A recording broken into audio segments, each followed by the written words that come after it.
Alegre o verá seu povo, velando todos devem sempre estar, a fim de ver o voltar. Bem-vindo sejas, meu Senhor, em tua gloriosa luz, e nossa fé terá valor. Nós dizemos: ora vem, Senhor Jesus.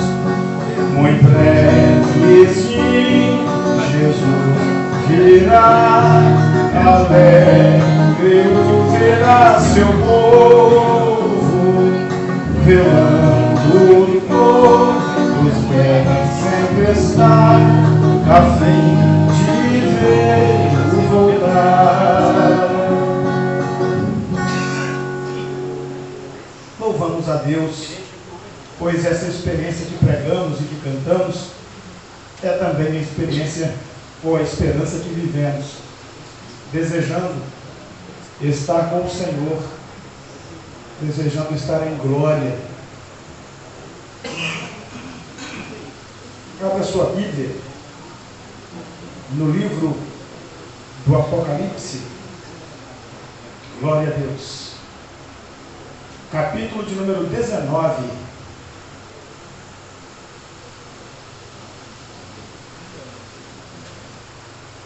Glória a Deus.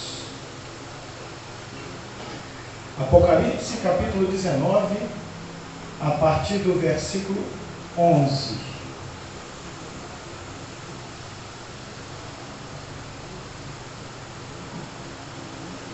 Apocalipse, capítulo 19, a partir do versículo 11, e leremos até o versículo 16. Está escrito assim: E vi o céu aberto, e eis um cavalo branco. O que estava sentado sobre ele chama-se Fiel e Verdadeiro, e julga e peleja com justiça. E os seus olhos eram como chama de fogo, e sobre a sua cabeça havia muitos diademas. E tinha um nome escrito que ninguém sabia, senão ele mesmo. E estava vestido de uma veste salpicada de sangue, e o nome pelo qual se chama é o Verbo de Deus. E seguiam-no os exércitos que há no céu, em cavalos brancos e vestidos de linho fino, branco e puro. E da sua boca saía uma aguda espada para ferir com ela as nações. E ele as regerá com vara de ferro. E ele mesmo é o que pisa o lagar do vinho do furor e da ira do Deus Todo-Poderoso. E na veste e na sua coxa teria escrito este nome: Rei dos Reis e Senhor dos Senhores. Amém? Glória a Jesus. Vamos orar, queridos, sobre esta palavra que nos fala sobre a vinda de Jesus em glória, quando será visto por todas as nações, assumindo o governo na terra durante o período que nós chamamos de milênio, pois assim a Bíblia o chama. Se você precisa de uma oração, apresenta a Deus a sua demanda, a sua necessidade, e crê no Senhor Jesus, pois Ele é poderoso para curar, para libertar e para resolver demandas pessoais de cada um de nós. Senhor, em nome de Jesus, te damos graça pela Tua palavra.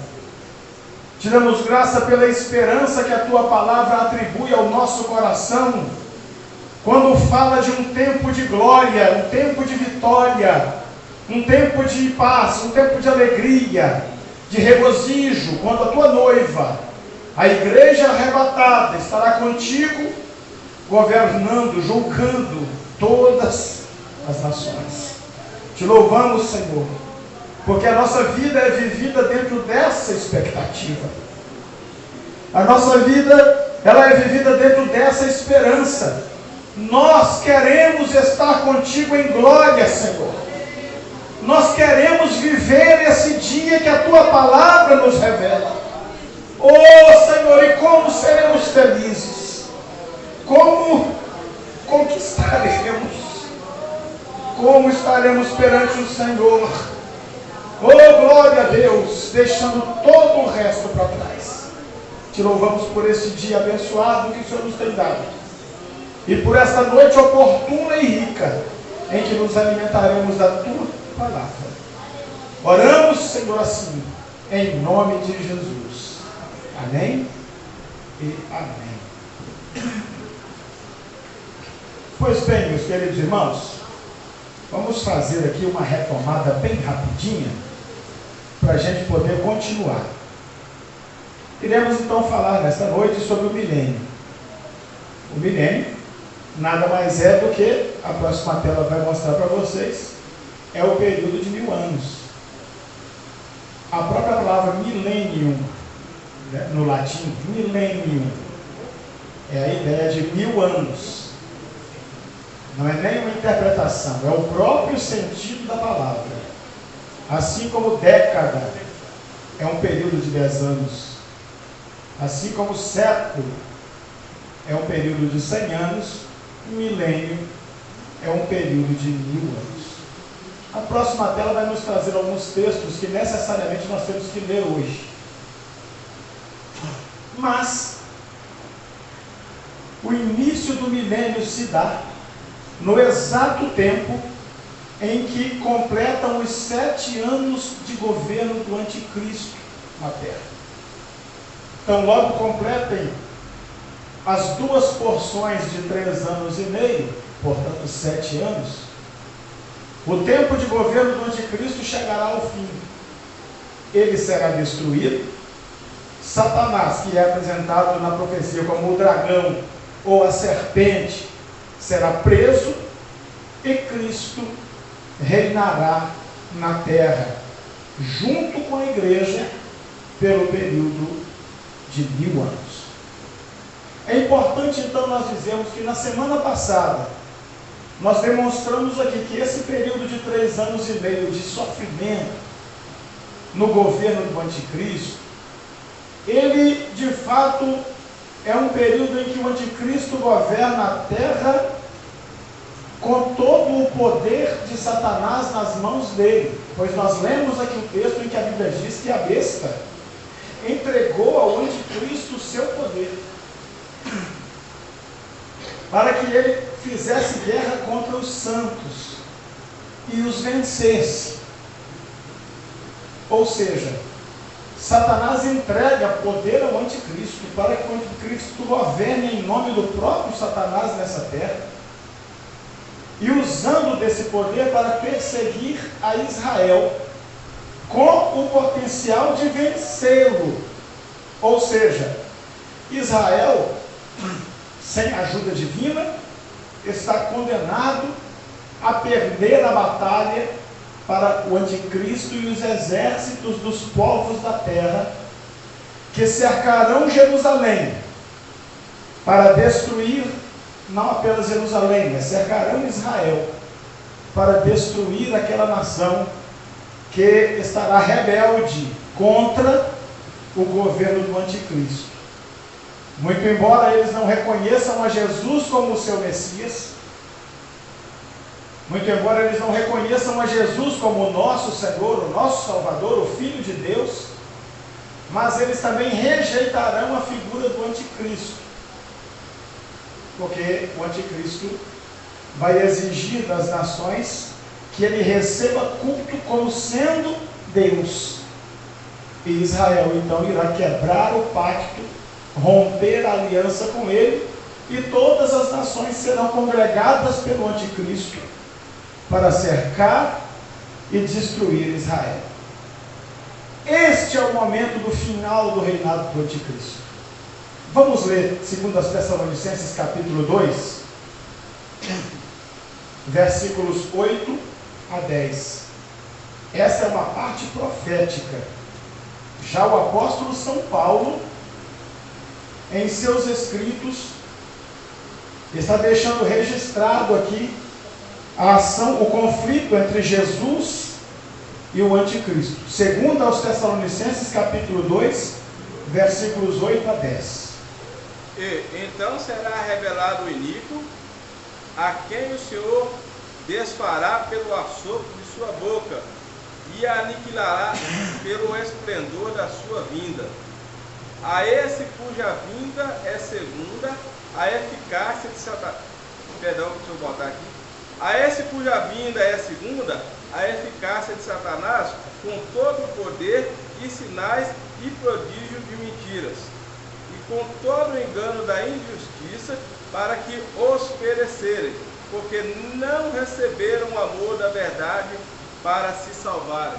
Esta é então a palavra profética na carta aos Tessalonicenses, dizendo que o iníquo, o homem do pecado que há de se revelar, o Senhor o destruirá com o sopro da sua boca.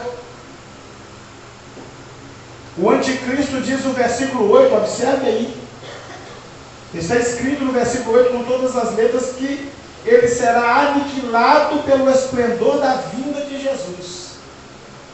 O anticristo será destruído quando Jesus vier com a igreja para estabelecer o reino milenial na terra. Esta mesma palavra do apóstolo Paulo, nós vamos ver também no livro do Apocalipse, em 2 textos, ou em 3 textos. O primeiro deles é Apocalipse 16, versículo 13, até o versículo 16. Da boca do dragão, e da boca da besta, e da boca do falso profeta, vi saírem 3 espíritos imundos, semelhantes a rãs, porque são espíritos de demônios, que fazem prodígios, os quais vão ao encontro dos reis de todo o mundo habitado, para os congregar para a batalha, naquele grande dia do Deus Todo-Poderoso. Ele que vem como ladrão, bem-aventurado aquele que vigia e guarda as suas vestes, para que não ande nu e não se veja as suas vergonhas. 16, né? Sim. Ele os congregaram no lugar que em hebreu se chama Armagedon. Amém. Então aqui no capítulo 16 do livro do Apocalipse, nós estamos num contexto maior. É o contexto que trata do derramamento das taças da ira de Deus sobre o mundo. São atos permitidos por Deus, mais do que permitidos, são atos determinados por Deus. É Deus que derrama as taças da sua ira, né? Lembrando aos irmãos que não se trata de Deus pegar uma taça lá e derramar, sabe? Isso aqui é uma linguagem figurada, viu? Se trata aqui de Deus liberar que algo seja feito, liberar que algo aconteça, né? Então aqui, quando ocorre esta deliberação de Deus, a Bíblia diz que quando o 6º anjo derrama a taça, ou seja, quando o 6º anjo vem cumprir o que Deus está determinando para que seja feito, será seco o rio Eufrates. O rio Eufrates ele vai literalmente deixar de existir. Pastor, onde é o rio Eufrates? O rio Eufrates, irmãos, é onde hoje está o país chamado Iraque. Há uma cidade chamada Bagdá. Bagdá é a capital do Iraque. O rio Eufrates é igualzinho o Rio Doce, assim, ele passa no centro de Bagdá. Está lá até hoje. Qualquer um que for lá no Iraque, está lá o rio Eufrates. E a Bíblia diz que nesse ato de Deus, esse rio se secará, preparando o caminho para um exército que vem do Oriente, para estar se alojando também contra Israel. E quando isso acontece, há também um fenômeno espiritual.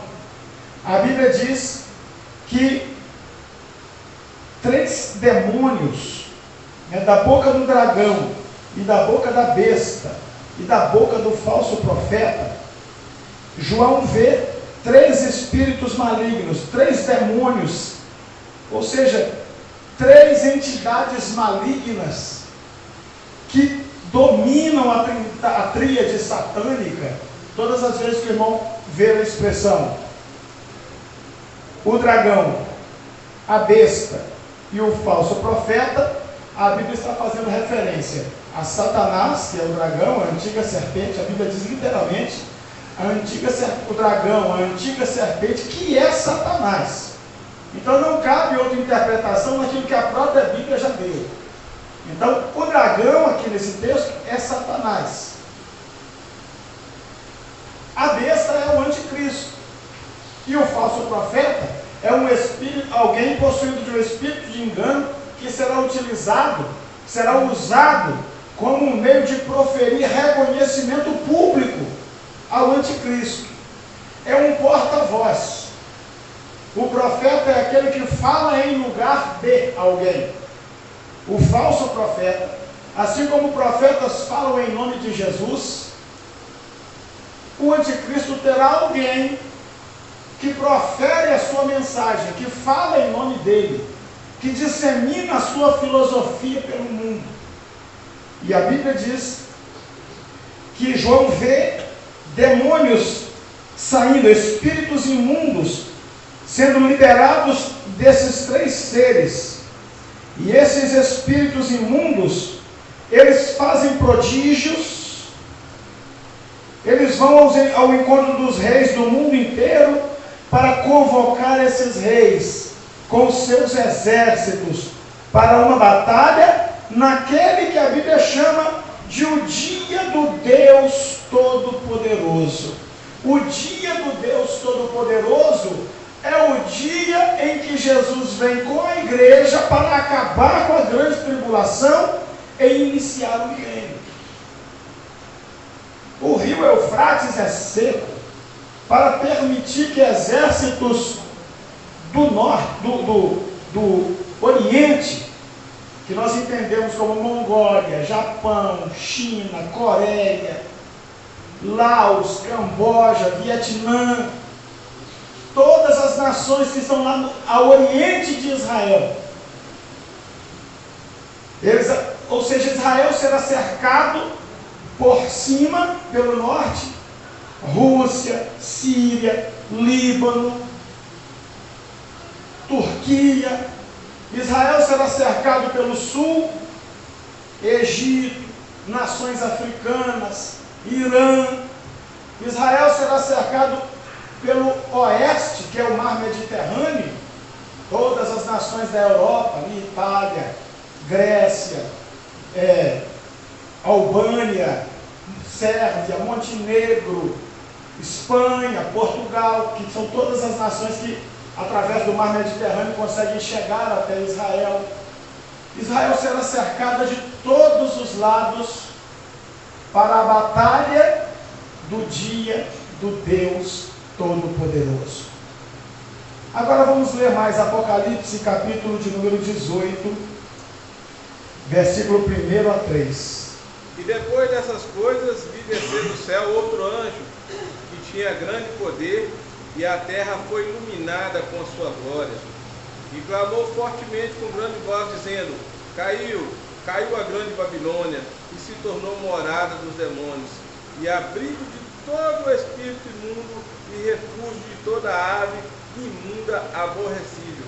Porque todas as nações beberam do vinho da ira da sua prostituição. Os reis da terra se prostituíram com ela, e os mercadores da terra se enriqueceram com a abundância de suas delícias.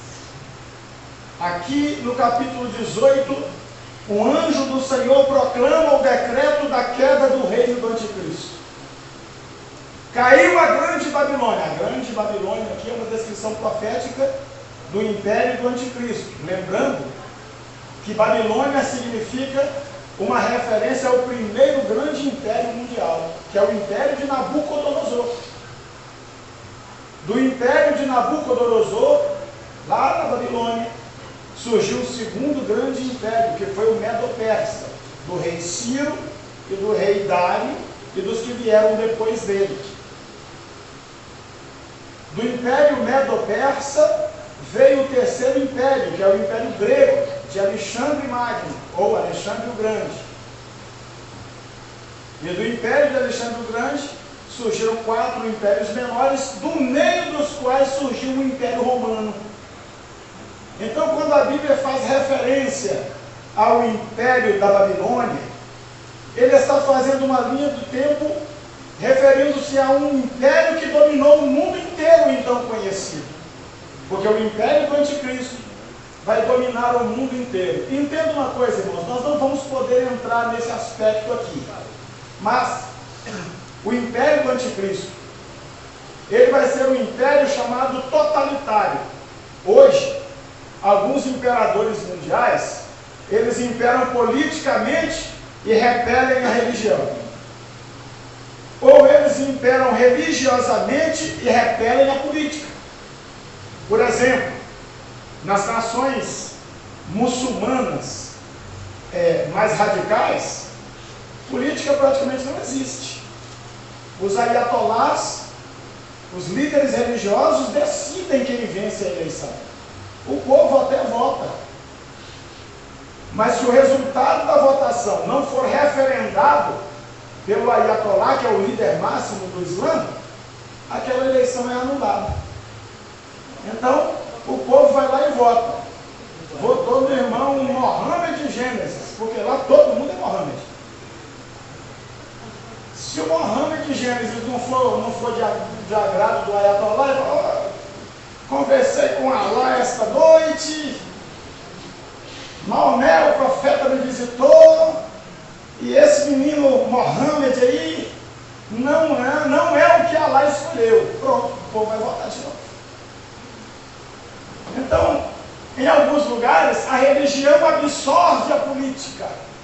Em outros lugares, a política rebele a religião. Mas o anticristo vai ter um domínio diferente. Ele vai ser um líder político / religioso. Vocês se lembram da visão da estátua que Daniel tem? Que os pés da estátua são de ferro misturado com barro. Todos nós sabemos o que aquela profecia quer dizer. Ferro e barro não dão liga. Não existe uma liga que una ferro com barro. Nós conseguimos unir ferro com concreto, mas ferro com barro não. O fato dos pés da estátua serem feitos de ferro misturado com barro, significa que o reinado desse último império, o império do anticristo, ele terá dois fundamentos que não se ligam: política partidária e fé. São coisas que não dão liga, até precisam caminhar juntas, mas não se ligam, não há relação, porque a fé fala do reino de Deus, mas a política fala do reinado do homem. A fé fala de algo espiritual, mas a política trata do materialismo. Não há erro da política tratar do materialismo, é para isso que ela existe. Fato é que o material e o espiritual não se unem, porque não dão liga. Então, o anticristo, ele vai ser diferente dos outros imperadores. O aspecto político dele não vai anular a religião, e o aspecto religioso dele não vai absorver a política, mas ele vai conseguir governar estabilizado em cima dessas duas colunas principais. E é por isso que ele vai ser aceito pelo mundo laico, pelo mundo materialista, e vai ser aceito também pelo mundo das religiões. Os religiosos do mundo inteiro reconhecerão o anticristo como alguém enviado por Deus. E os políticos do mundo inteiro vão reconhecer o anticristo como alguém que tem o traquejo, o preparo, a habilidade e a liderança. Em uma recente reunião da Assembleia Geral da ONU, um dos governantes de nações disse lá em seu discurso, ele fez um discurso longo, tratando da necessidade de unificação do planeta.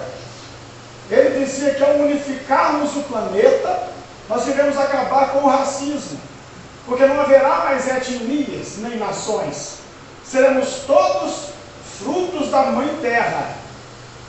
Ele falou da necessidade de unificar o planeta, dizendo que ao unificar o planeta não haverá mais miséria, porque a renda não será mais a renda da América, ou da Espanha, ou de Portugal, a renda será do mundo. E a renda poderá ser dividida igualmente entre todos os povos. Ele falou da necessidade de unificar o planeta, dizendo que isso acaba com as guerras. Ao terminar a fronteira das nações, ao terminar a riqueza dessa ou daquela terra, a riqueza será comum, a riqueza será de todos, e não haverá mais nação disputando contra nação, pois não haverá mais fronteiras, todo mundo será apenas uma nação. E ao falar sobre essas coisas, que no discurso parecem muito bonitas, ele disse assim: o que nos falta é um homem, uma liderança que o mundo todo reconheça.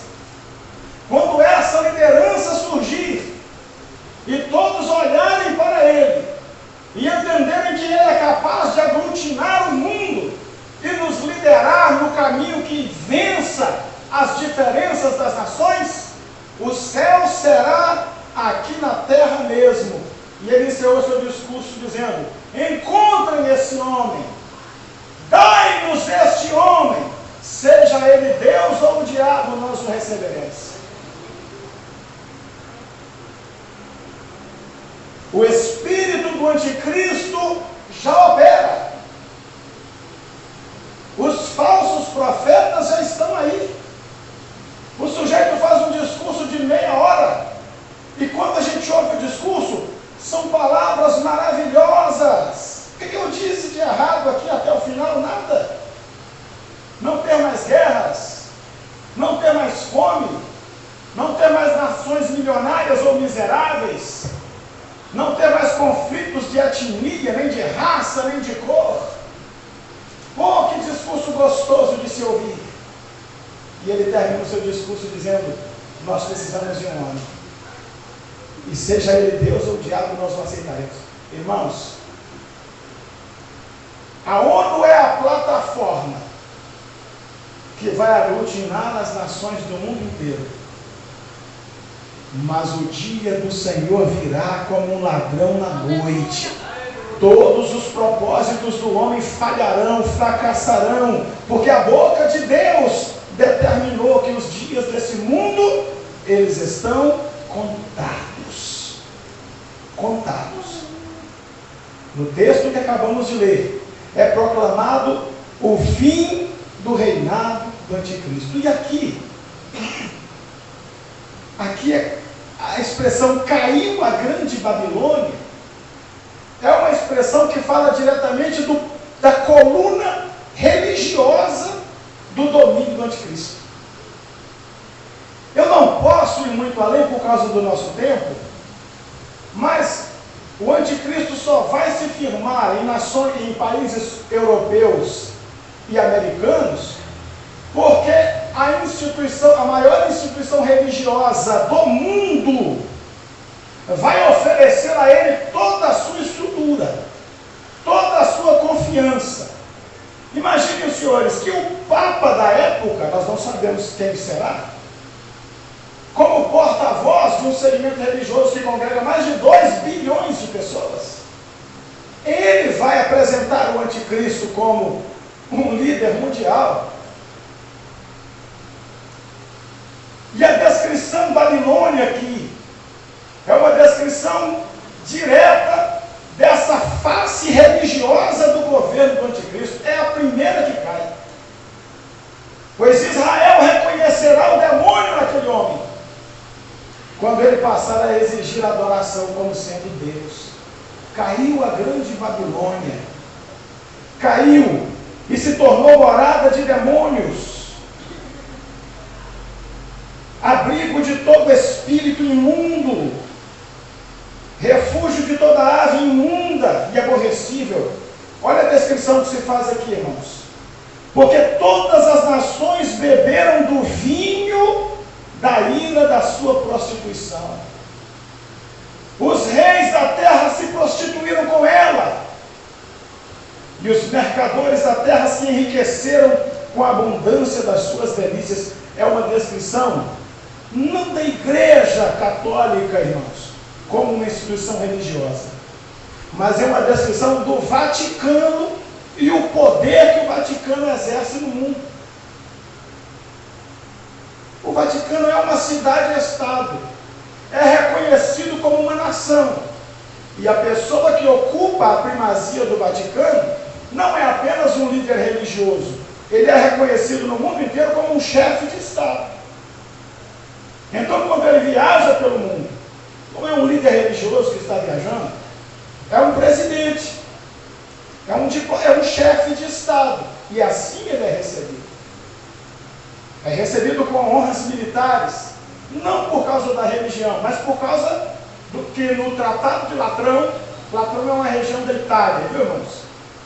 Quando recentemente a Itália se tornou uma república, o governante italiano da época precisou do apoio da igreja, porque a igreja tinha força para conter as rebeliões populares, caso essas rebeliões acontecessem. Os líderes da igreja tinham condição de dizer: não, irmãos, calma, está tudo certo, isso é para o nosso bem. Então houve um acordo entre os líderes políticos e os líderes religiosos. A igreja apoiou o novo Estado italiano, mas o Estado italiano doou para o Vaticano todas as terras que o integram e reconheceu o Vaticano como uma nação independente. Irmãos, presta atenção aqui. Eu já andei pelas ruas do Vaticano.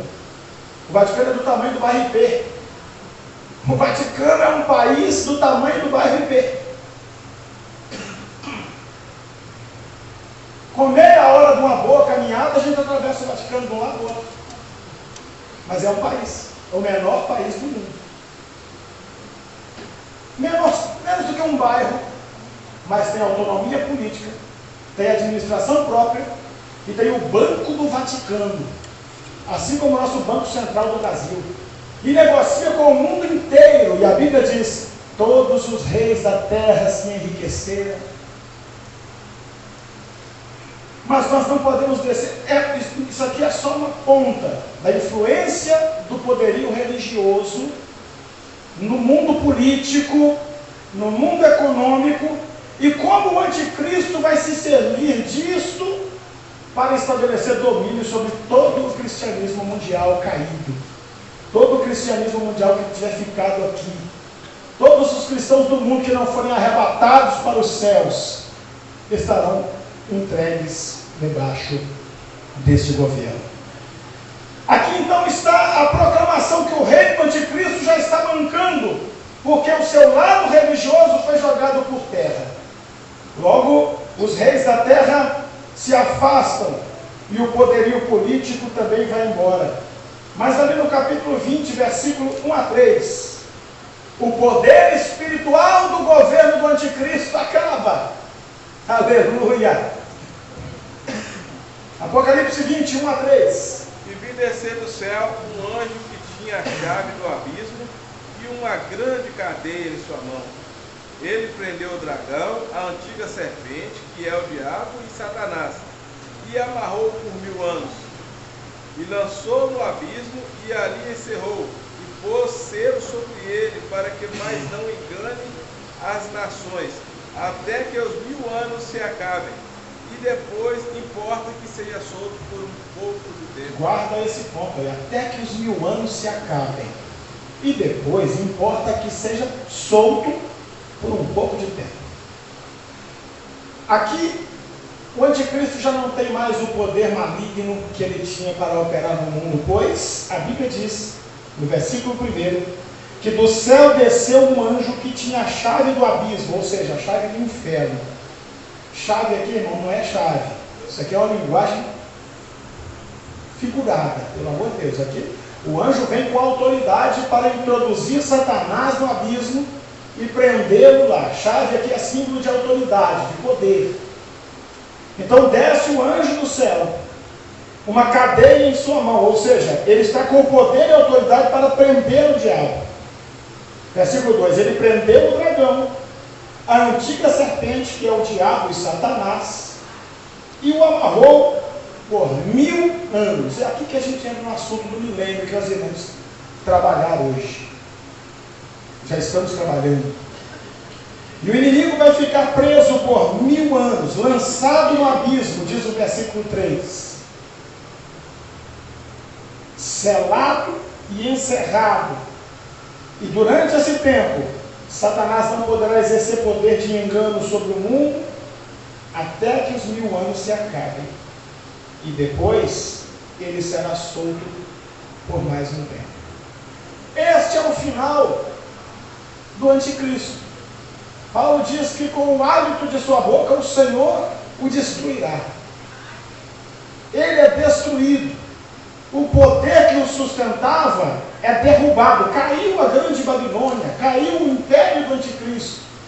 E Satanás, que era quem lhe entregava poder para operar milagres, sinais e prodígios, Satanás será lançado no abismo e preso ali por 1000 anos. E Jesus vem então para assumir o governo na terra. Diferentes visões sobre o milênio.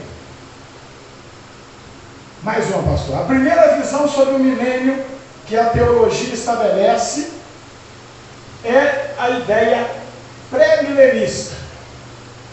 O que quer dizer pré? Pré é o que vem antes. A interpretação pré-milenista, ela ensina que Jesus vem antes do milênio, para estabelecer o milênio. Jesus vem e a partir da vinda de Jesus, o milênio começa. Apocalipse capítulo 11, versículo 17, está escrito: graças te damos, Senhor, Senhor Deus Todo-Poderoso, que és, que eras e que há de vir, que tomaste o teu grande poder e reinaste. Leia o 12. Graças, leia o próximo, 18. E iraram-se as nações, e veio a tua ira e o tempo dos mortos, para que sejam julgados, e o tempo de dares o galardão aos profetas, teus servos, e aos teus santos, e aos que temem teu nome, a pequenos e a grandes, e é o tempo de destruírem os que destroem a terra. Aí está a resposta. As pessoas dizem assim: pastor, para que milênio? O pastor não pode lhe responder para que milênio, porque a Bíblia já responde, né? A Bíblia diz que o milênio é estabelecido por Deus como um tempo em que o Senhor, Ele vai dar o galardão aos seus profetas, aos servos dele, aos santos de Deus, aos que temem o seu nome, a pequenos e a grandes. E é tempo também de o Senhor destruir os que destroem a terra. Este é o propósito do milênio. Sabe qual é o propósito do milênio, irmãos? É escancarar diante de todos os homens a sua culpa, o seu mal, a sua corrupção pelo pecado. Lembrem-se bem que durante o milênio, Jesus estará governando o mundo. A igreja junto com ele, espalhada por todas essas nações, governadores, deputados, prefeitos, administradores de toda sorte. A igreja do Senhor administrando o mundo. Será um governo na terra, um governo de natureza espiritual. Satanás estará preso. Então não tem tentação, não tem poder do diabo agindo. Só vai ter Jesus reinando com a igreja e a humanidade como súditos desse reino. Mas a Bíblia diz que os homens não se converterão, que os homens não se curvarão perante o Senhor, mas rangerão os dentes contra ele. E tanto é que no final do milênio a Bíblia diz que Satanás será solto e ele vai conseguir congregar um grande exército de pessoas revoltadas contra Jesus para aquela batalha que é chamada a batalha do Armagedon, que foi lida. Nós vamos falar dela mais para frente, talvez na semana que vem. É Deus dizendo, não é, é o diabo, não é não.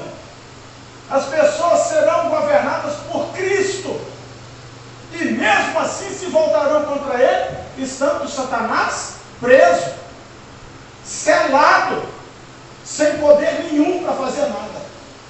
Amados, a rebeldia e o pecado, ela faz parte da natureza humana desde a queda. Nós temos a tendência do erro.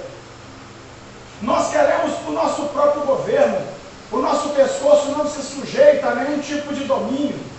É por isso que a Bíblia diz que no milênio, que é um reino de paz, o Senhor regerá as nações com vara de ferro.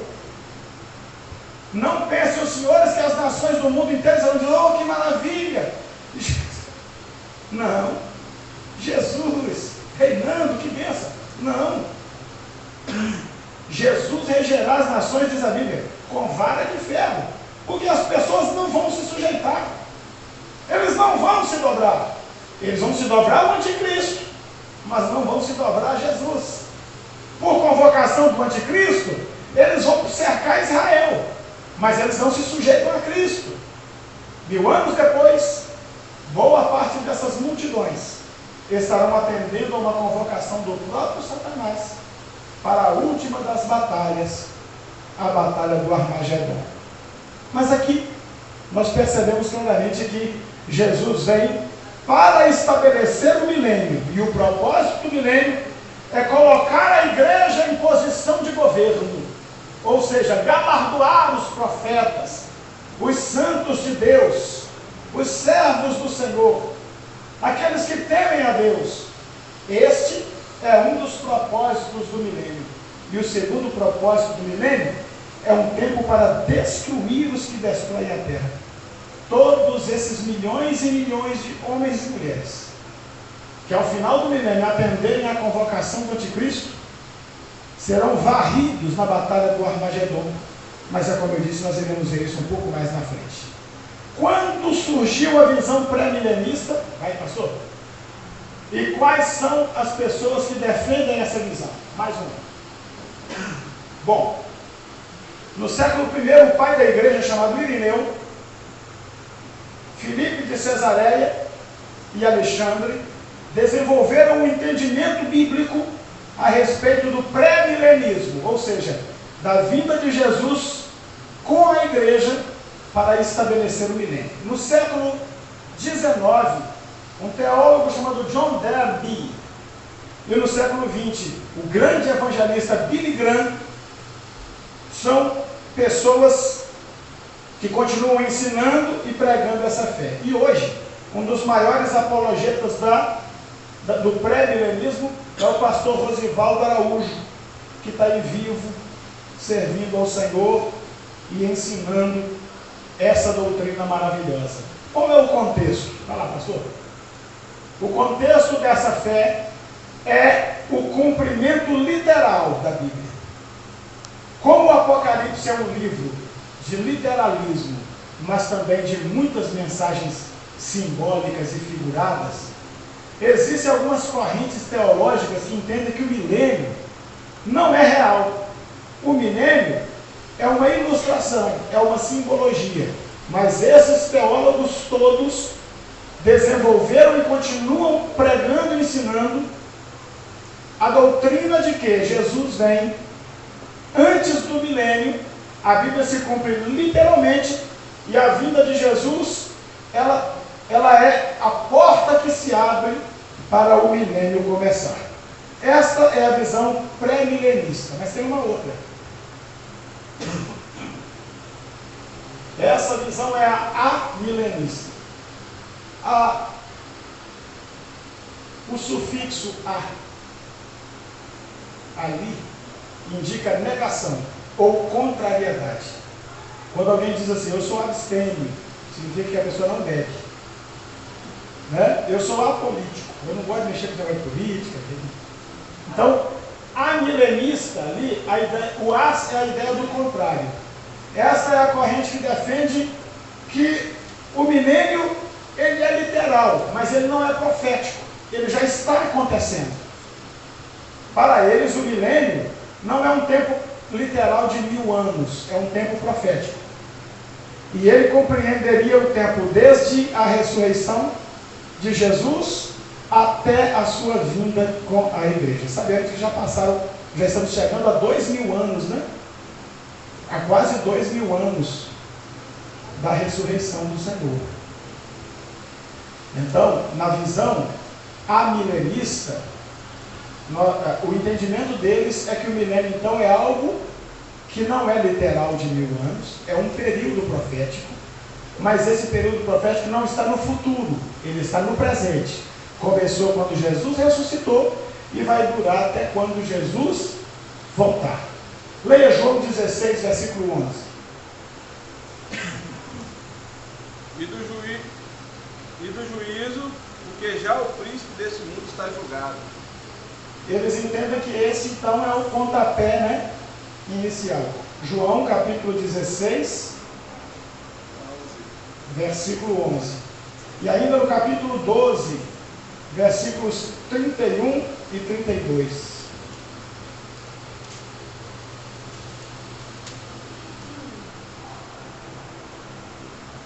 Agora é o juízo desse mundo, agora será expulso o príncipe desse mundo. E eu, quando for levantado da terra, todos atrairei a mim. Pois bem, servindo-se desses dois textos, eles dizem que esse é o pontapé inicial para um milênio, que na verdade é uma expressão bíblica que não se refere a 1000 anos literais. Quem são as pessoas, quando surgiu, e quem defende essa tese? Surgiu no século IV com um bispo chamado Agostinho, de Hipona. Era o intérprete da Bíblia, um homem muito religioso, né? E na fé de Agostinho, ele ensinou isso que eu já disse para os irmãos. Ele ensinou que as pessoas já estão vivendo no milênio de Cristo, a partir do triunfo dele na cruz. Ele ensinou que o reino de Cristo ocorre dentro de cada cristão, ou então com Cristo na glória. De modo que essa convicção amilenista, ela não ficou só com Agostinho, não. Para os amilenistas, o milênio não é um fato literal. Mas entenda uma coisa, todo amilenista, todo aquele que diz que milênio não existe, já foi milenista um dia. Só que ele não era pré-milenista, ele era pós.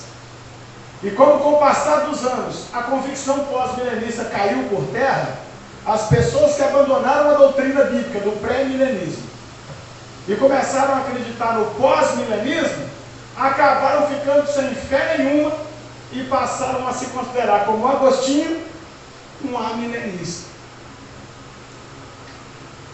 O pós-milenista, eu te falei, do pré, que ensina que Jesus vem antes.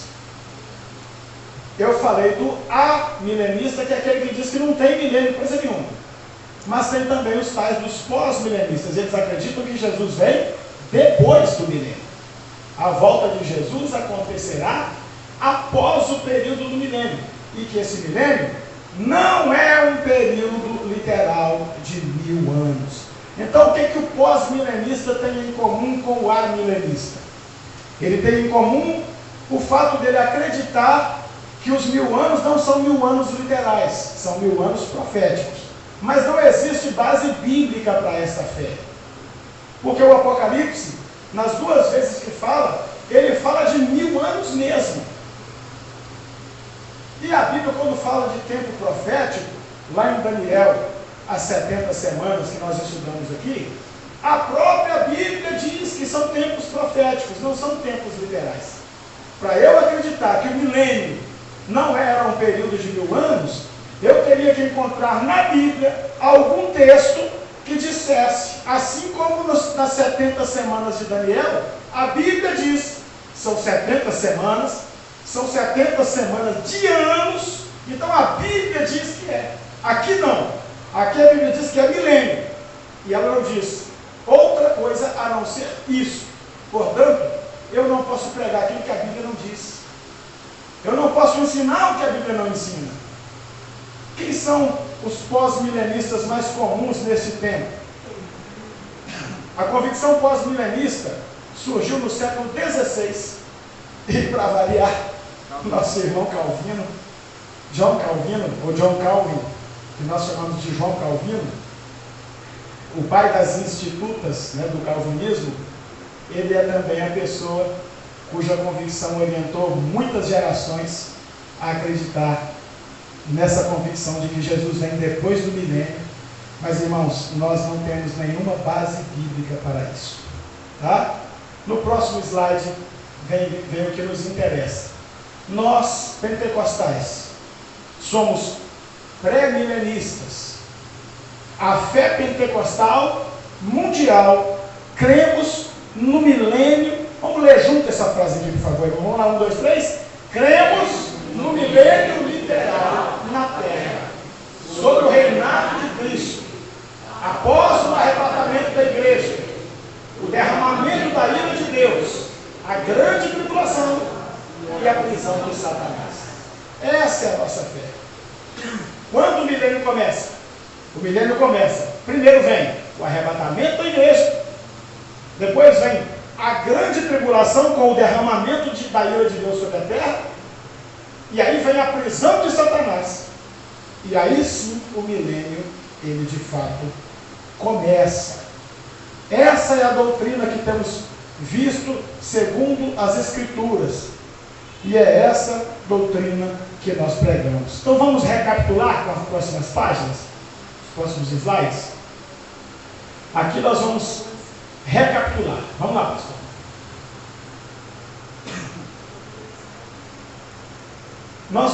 Pode completar o slide. Cuidado para não passar. Aí. Então, nesse slide nós temos aqui alguns personagens. Nós temos os cristãos, nós temos os judeus e nós temos os ímpios. Dá mais um enter aí, pastor. Quem participa do milênio? Durante os 1000 anos de Jesus na terra, quem são os personagens? Bom, a primeira personagem são os cristãos. A igreja arrebatada, que vem com Jesus para reinar na terra. Mas não são esses cristãos. Os cristãos que também não foram arrebatados estarão aqui. Aqueles que sobraram da grande tribulação, aqueles que não se submeteram ao governo do anticristo, eles estarão aqui passando pelo milênio. Nesse milênio estarão também os judeus. Porque quando Jesus vem, lembre-se bem, Israel está cercado via mar Mediterrâneo pelas nações europeias. Ao norte por Síria, Líbano, Rússia, Turquia. A oeste por Irã, Iraque. E a sul por Egito e por nações africanas. Israel estava cercado por todos os lados. Jesus vem com a igreja, destrói o anticristo, prende Satanás e desce no Monte das Oliveiras, lá em Jerusalém.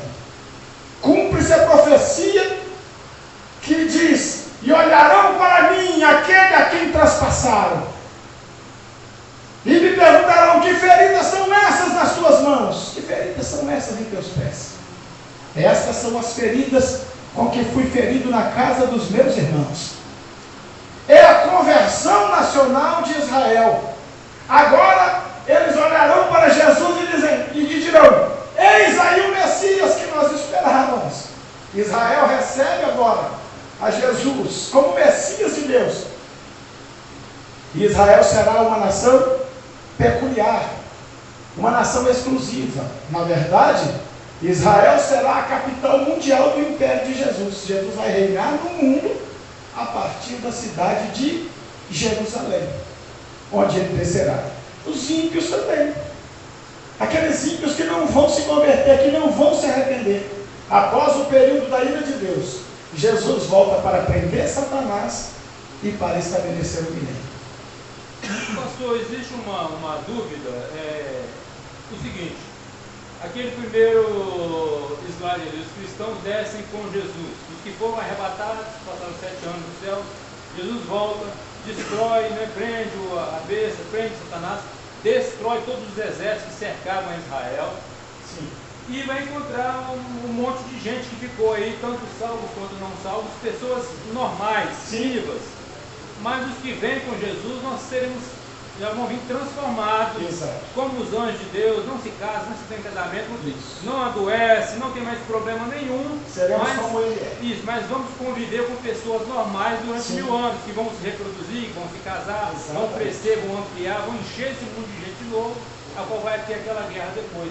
Né? Então, às vezes dá essa confusão na mente das pessoas, pelo fato de que quem é esse povo que vem com Jesus?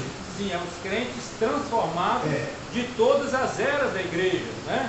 Exatamente. Paulo vai voltar a andar nas ruas de Jerusalém. Pedro, Tiago. É isso aí, cara. Essa pergunta tá dentro da familiar aqui, ó. E nós estaremos Eu já queria saber como é que seria sem dor, essa sem enfermidade, convivência. sem nada. Pastor Elenor Cabral ensina que o espiritual e o material estarão trabalhando juntos na experiência diária da vida das pessoas durante o milênio. No princípio deve que vai causar uma estranheza muito grande, mas aí vai acontecer o que o pastor acabou de descrever. O tempo vai passando, 1000 anos. novas gerações irão nascendo, há pessoas que já irão nascer dentro dessa perspectiva, de viver paralelamente no mesmo ambiente, seres espirituais e seres materiais ao mesmo tempo. Como as pessoas imaginam hoje os semideuses, né? Que as pessoas que não adoecem, não morrem e tal. Tipo A televisão já começa a produzir vídeos, séries, misturando isso. Eles chamam de multiverso, eles chamam de universo paralelo. Quem está vendo alguma coisa aí? Na realidade, o diabo sabe disso tudo, né? Mais que nós. Durante o milênio, vou repetir aqui, vou parafrasear o grande sábio pastor Elianai Cabral. Durante o milênio, o espiritual e o material conviverão juntamente na mesma experiência diária. Alguém vai estar precisando correr para casa para almoçar, mas a Neide vai estar tranquila, porque ela não sentirá mais fome. Alguém vai estar precisando pegar o metrô para correr para casa, porque o serviço acabou. Mas o João Batista não deve pegar metrô, porque ele é semelhante a Cristo. Então, ele está aqui, mas ele pode estar lá, onde ele quiser estar. Alguém vai estar desesperado, precisando de sinal de internet, para conversar com alguém que está lá na Alemanha. Mas se eu quiser falar com Jesus lá em Jerusalém, daqui eu digo, Jesus, se ele me diz oi, e eu converso com ele, porque espaço e tempo não significará mais nada para aqueles que foram arrebatados, transformados, para serem eternamente como ele é. Não precisaremos de câmeras para monitorar ninguém. Lembre-se quando Jairo morreu, Jesus disse, quando Lázaro morreu, Jesus chamou os discípulos e disse, vamos, nosso amigo Lázaro dorme, e eu estou indo para despertá-lo. Quem é que tinha dito para Jesus que Lázaro tinha morrido? Ninguém. Mas ele está aqui, está lá, está acolá, está fora, está... Para ele, o aqui, o ali e o lá é o mesmo lugar. Não tem tempo, não tem espaço, não tem distância, não tem nada, porque seremos semelhantes a ele. Então, queridos, é por isso que a Bíblia diz que aquilo que o olho não viu e o ouvido não ouviu. A gente fala assim, muitos irmãos dizem, mas como é que vai ser isso?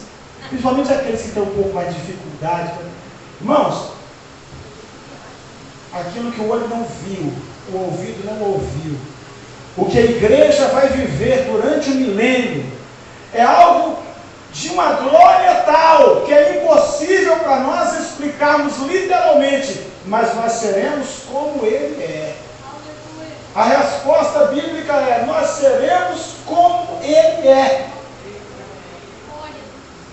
Reinaremos com Cristo. Pastor, Sim? eu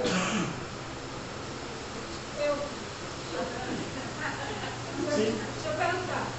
Pois é, 1000 anos, né? Milênio. Como nós vamos ficar, a gente já sabe. E o povo que tiver aqui em carne e tal? Normal. Morre, Eles vão morrer normal? casa, tem filho, Pois é, se eles vão morre casar também. e morre também. 1000 anos normal. Pois é, e a morte para eles depois? Quem morreu em Cristo, Cristo vai estar reinando.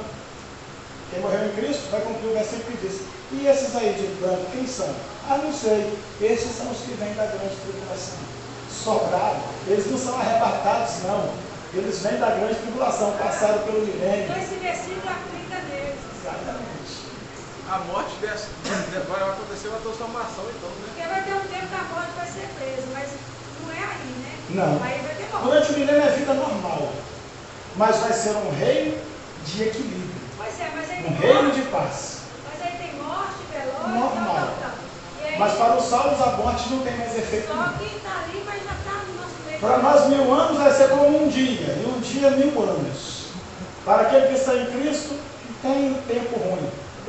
Para aquele que está em Cristo, já se cumpre o que diz a palavra. Não se casam, não se dão em casamento. É o outro modelo de vida. Vai ter casamento, vai ter nascimento, vai ter morte. É para os judeus que ficarem aqui, e para os ímpios e para os crentes não arrebatados. Para esses que não passaram pela experiência da transformação, ainda vai continuar a vida normal. Vai ter sogra para perturbar, vai ter conta para pagar. Mas para nós que estamos com o Senhor, eita maravilha! Só alegria, só vitória, só bênção na presença do Senhor. Irmãos, vale muito a pena lá lutar pelo arrebatamento. Vale a pena lutar com todas as forças pela ressurreição dos mortos, pois a Bíblia diz que bem-aventurado é aquele que faz parte da primeira ressurreição. É por causa dessas coisas aqui. Descansam no seu trabalho, suas obras os acompanham. E o Apocalipse diz: reinarão com o Senhor por 1000 anos. Vamos viver toda essa esfera de delícias e de maravilhas, assentados em tronos para julgar. E aqui o julgar tem dois sentidos. O julgar aqui tem o sentido atual, de sentar e julgar as pessoas, como juízes. Mas a expressão julgar aqui na Bíblia, irmão, também se refere a governo. Israel viveu o tempo dos juízes. O que eles eram? Eles governavam a nação. Então, o julgar da igreja tem essas duas características. Tem o sentido antigo, que é o sentido de governo, governaremos juntamente com Cristo. E tem também o sentido de juízo mesmo, porque como nós vamos ver, depois do milênio, vem a batalha do Armagedon e vem o juízo final, em que a Bíblia diz que nós iremos julgar os ímpios. Aí é juízo mesmo, é julgar as nações. Então quem participa está aí. A participação do judeu, pastor, adianta para nós vamos focar um pouco mais no tema dos judeus.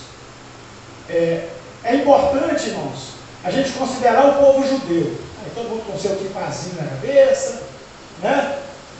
Geralmente os meninos nessa idade desse garotinho, desses uns 4 anos, já começam a ser preparados na Torá, no Talmud, porque com 12 anos, 12 para 13, eles têm que ir lá na presença dos rabinos e de toda a comunidade para fazer a sua iniciação na vida adulta. Na vida adulta, um garoto de 13 anos em Israel, ele já é considerado pelos outros como adulto. Ele é o Bar Mitzvah, que é a cerimônia que eles fazem com ele, onde ele vai ter que recitar, não é ler não. Ele tem que recitar o Êxodo, a experiência de saída de Israel do Egito até a chegada de Israel na Terra Prometida. E eles têm que ficar lá, recitar aquilo. E depois eles fazem o seu compromisso de amor para com Israel. Eles proclamam o que eles chamam de Shema Israel, né? É a oração que o judeu faz. Ouve Israel. O Senhor Jeová é o único Deus. Então ele faz essas proclamações. É uma liturgia bonita que eles têm. Pronto, o rapazinho é recebido e passa a ter inclusive responsabilidades já dentro da sua casa, dentro do seu convívio. Aqui no Brasil não tem jeito, né? Ai, tadinho do menininho de 13 aninhos, está sendo explorado pela mãe que foi para trabalhar. Aí cresce esse bando de marginal inútil aí no Brasil, né? Mas cada povo com a sua cultura, né? E agora o pessoal que defende essa tese está aí candidato para ser eleito presidente de novo. E tem uns infelizes nos joelhos no meio da igreja que votam nessa raça. É essa raça que consome a nossa adolescência. O que vale um adolescente no Brasil hoje, irmão? Sem Jesus? Nada. E na igreja a gente tem uma luta tremenda com os adolescentes na igreja, porque eles não estão sabendo a diferença de ser servo de Deus ou ímpio. Porque vive numa geração em que não pode nada. Ele não pode nada, ele é um inútil, então ele não pode nada, ele não tem responsabilidade nenhuma, ele não estuda. Se o professor cobra dele, ele bate o professor, e o idiota do pai vai lá depois perturbar o professor. Ah, eu louvo a Deus pela minha mãe, quanta costa tomava porque o pai não estava na escola. Mas hoje, os pais vão lá bater no professor e criam um marginal dentro de casa. Isso aqui é mundo. Deus escolheu Israel, não foi à toa. Esse povo, eles têm uma cultura que é só deles. São amados e até odiados pela cultura que eles têm. Mas foi o povo que Deus escolheu.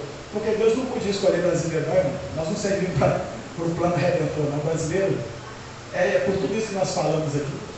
Nós somos um povo culturalmente fraco, banal, que se vende por qualquer coisinha, que aceita qualquer coisa. O brasileiro é assim, veja bem, olha o contexto que nós estamos vivendo. Nós temos um ladrão corrupto, condenado, que é recebido em todo canto dando palestra, candidato a presidente. Sabe que dia isso vai acontecer em Israel? Nunca isso vai acontecer lá em Israel. Nunca. Nunca. Nunca mesmo. Nunca. Então, o Brasil precisa olhar para essa nação. Os maiores milionários do Brasil não são brasileiros. Silvio Santos é judeu. Quem aqui não sabia que o Silvio Santos é judeu? Levanta a mão assim. Olha assim, Silvio Santos é judeu. Os pais do Silvio Santos são egípcios, judeus egípcios, e ele nasceu no Brasil. Filhos de pais judeus que nasceram no Egito. Mas o judeu, diferente do brasileiro, ele pode nascer lá na lua. Mas se a mãe dele é judia, o pai dele é judeu, ele vai dizer, não senhor, eu sou judeu.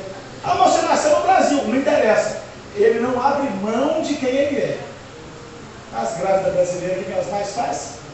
Expansão, corre no avião e vai parir lá nos Estados Unidos só para ter um filho.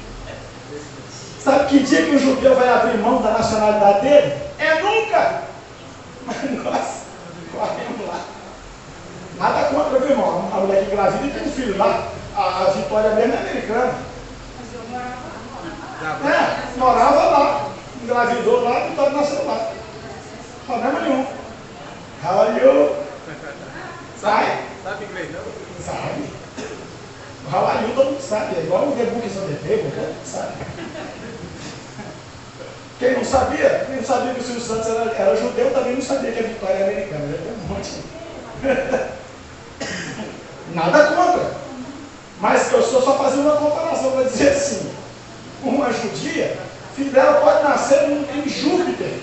Mas ela fala, não, isso aqui é judeu. No 8º dia ela circuncida ele, põe um chapéuzinho desse na cabeça dele e ensina ele que ele é descendente de Abraão, de Isaac, de Jacó. Eles não abrem. Deus precisava de um povo assim. E Deus diz: ame a Israel, ore pela paz em Jerusalém. Orando pela paz em Jerusalém, porque lá é a cidade do grande rei. Alguém pensa que é Davi, mas não é Davi, é o filho de Davi. O rei Jesus vai governar lá em Jerusalém. Abençoados sejam aqueles que te amam, diz a Bíblia. Então esse povo é um povo difícil de lidar com eles, mas é um povo muito especial no coração de Deus. Meus queridos, eu preciso parar. Durante o milênio, respondendo já o comentário que o pastor Tadeu fez aqui, a Bíblia não fala da transformação dos corpos deles no milênio. Eles vão estar em corpo físico, mas eles já terão se convertido ao Senhor. Porque quando Jesus vier e livrar Israel do cerco, que eles estarão, quando Jesus vier e destruir o anticristo, prender Satanás e acabar com o governo do anticristo na terra, acontecerá o que Isaías diz no capítulo 65, a conversão nacional de Israel. Né? Abra, por favor, Isaías 65, 17. Porque eis que eu crio céus novos e nova terra, e não haverá lembrança das coisas passadas, nem mais se recordarão. Então, neste tempo, um novo céu, uma nova terra, em que habita a justiça, estará sendo criado por Deus. O processo de estabelecimento desse novo céu e dessa nova terra envolve o último ato de Deus em favor do ser humano. O Deus que lidou com o homem em toda a dispensação da lei e dos profetas, e antes disso também. O Deus que lidou com o homem em toda a dispensação da graça, querendo salvá-lo. O Deus que continuou tratando com o homem na grande tribulação. E no milênio. Olha o esforço de Deus para restaurar esse ser humano. Agora, chega. Um novo tempo vai ser feito. Novo céu, nova terra, o pecado extirpado, e agora vai habitar a justiça. Então o Apocalipse revela, vai lá, pastor, que no milênio, o Apocalipse revela que no milênio vão estar na terra. Jesus retorna à terra. Vai, pastor, continue. Jesus retorna à terra. Agora não é aquele cavaleiro lá do capítulo 4, não. Do cavalo branco com um arco na mão. Agora é Jesus mesmo. A igreja, seremos sacerdotes de Deus e de Cristo, e reinaremos com ele durante os 1000 anos, conforme está escrito lá em Apocalipse, capítulo 20, versículo 6. Vamos mais, pastor. Os cristãos glorificados reinarão com Cristo aqui na terra. Todas as raças, tribos e nações, inclusive agora os judeus convertidos ao Senhor. Será um reino misto. Só que agora, o judeu, que até então tinha a primazia, ele vai estar reinando com Cristo numa posição secundária. Porque quem vai exercer governo com Cristo não são os judeus.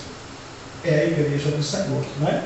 Está escrito lá em Apocalipse, capítulo 7, versículo 9, você pode ler depois, porque o nosso tempo se esgotou. O fim do milênio, para a gente encerrar a nossa aula de hoje. Apocalipse 20, versículos 7 a 11. E aí nós vamos parar. Apocalipse 20, versículos 7 a 11, por favor. E acabando-se os 1000 anos, Satanás será solto da sua prisão, e sairá a enganar as nações que estão sobre os 4 cantos da terra, Gog e Magog, cujo número é como a areia do mar, para as ajuntarem em batalha. Eles subiram sobre a largura da terra e cercaram o arraial do santo e a cidade amada, mas desceu fogo do céu e os devorou. E o diabo que os enganava foi lançado no lago de fogo e enxofre, onde está a besta e o falso profeta. E de dia e de noite serão atormentados para todos os sempre. Esse é o texto base do qual nós iremos partir para estudarmos sobre a batalha do Armagedon e o juízo final. O texto que foi lido deixa claro que no final do milênio, disse Gênesis ali, passados os 1000 anos, o que vai acontecer? Satanás será solto da prisão. O texto que nós lemos no início diz assim: importa que seja solto por um pouco de tempo.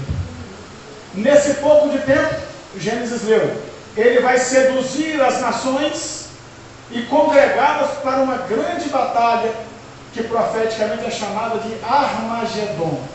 Nós lemos Armagedon, irmão, porque o G no Brasil tem essa coisa de GGG, mas lá é sempre duro, é G mesmo. Nós dizemos Gênesis, mas o grego diz Gênesis. Eles não falam G, G é com o J, mas como nem no hebraico, nem no grego tem J, o judeu usa uma letrinha chamada Yod. Então eles não falam Jesus, ele fala Yeshu. Eles não conseguem falar J. A língua deles não é preparada para essa expressão. Então a batalha é Armagedon. A expressão arma refere-se a monte. É o monte de Megido, é uma região pertinho de Jerusalém. Mas na semana que vem nós iremos falar sobre o campo de Jezreel, o monte de Megido, a batalha do Armagedon. E aí vamos falar sobre o quanto tempo essa batalha vai ser a batalha mais rápida da história humana. Exército de toda sorte.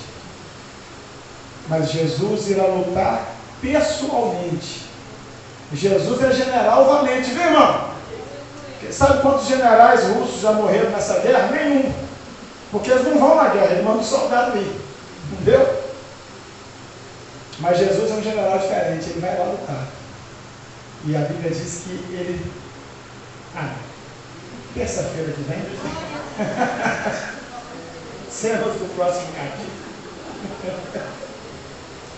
Iremos na terça que vem tratar então sobre a batalha do Armagedon, que é o Monte de Megido, ou o campo de Jezreel, e vamos falar sobre o juízo final e a eternidade da igreja na glória. Oh, maravilha! Não perca! Vai ser uma bênção em nome de Jesus. Que Deus em Cristo nos abençoe. Vamos ofertar ao Senhor no final desta reunião de estudos e vamos encerrar a nossa reunião